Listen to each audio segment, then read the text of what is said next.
This is what International Women's Day looks like in most Western countries. Marches, slogans, posters, and here's the same day in Russia. I would like to wish all Russian women a happy International Women's Day. I wish they stay in a good mood, stay positive this spring, find love and happiness. So, how come on this important day, Russian women receive flowers and wishes to become beautiful and happily married? Not that most of us are against flowers and such, but this does go against the entire concept of March the 8th. In the early Soviet years, International Women's Day was ignored.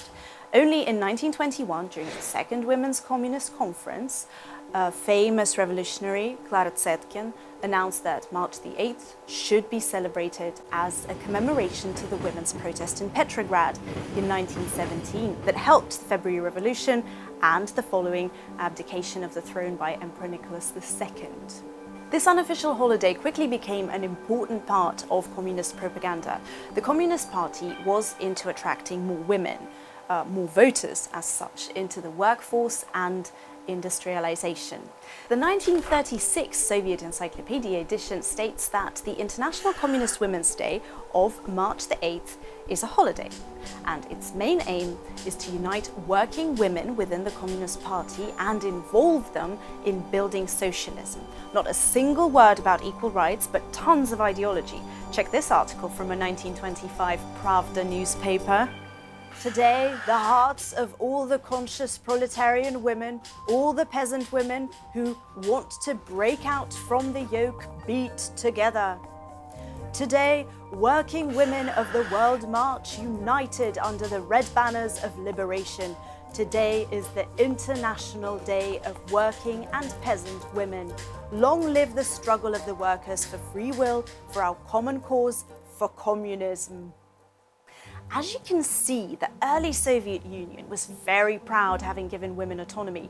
Just look at these posters. Emancipated woman, build socialism.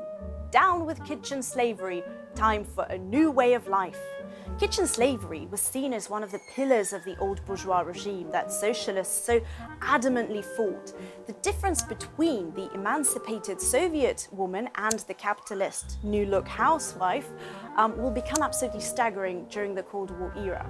Industrialization and the Second World War gave the Soviet woman a superhuman status. She would build houses, work in factories, fly bomber planes, produce missiles, and fight wars alongside men.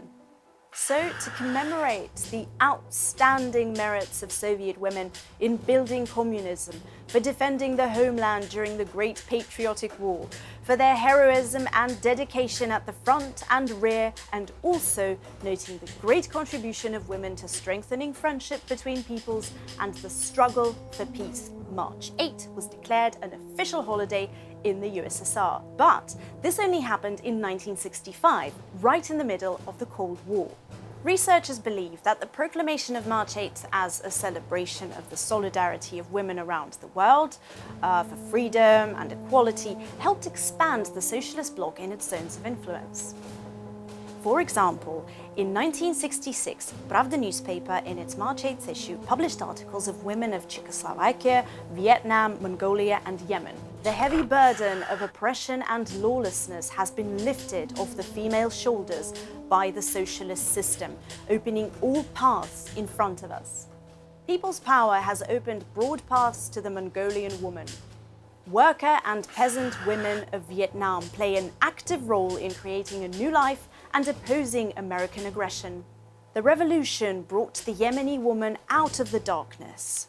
But by the 1970s, something changed.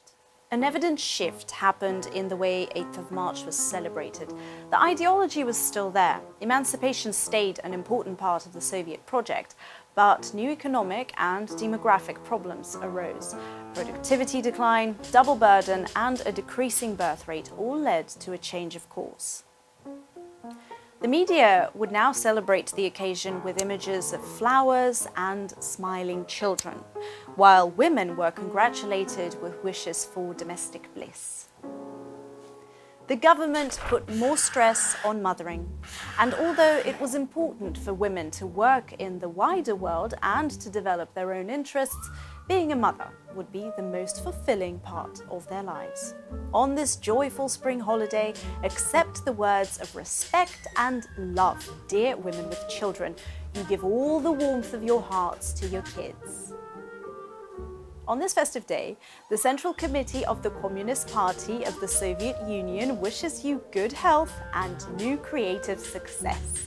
Joy and happiness to you and your families. Glory to the woman, worker, mother, defender of the motherland. From now on, 8th of March will look a bit like men are anxiously trying to make up for something wrong that they've done. They give women gifts, flowers, cook dinner, engage in domestic work and look after the children, while their ladies pamper themselves with some beauty treatments and shopping. This is what March the 8th looks like in Russia these days, but this doesn't mean that Russian women have been silenced. There's still much to be done for equality in Russia. The issues of double burden, equal pay, and domestic violence will not resolve by themselves. So, this International Women's Day, Russian women should really ask themselves, is it flowers or economic security that they want?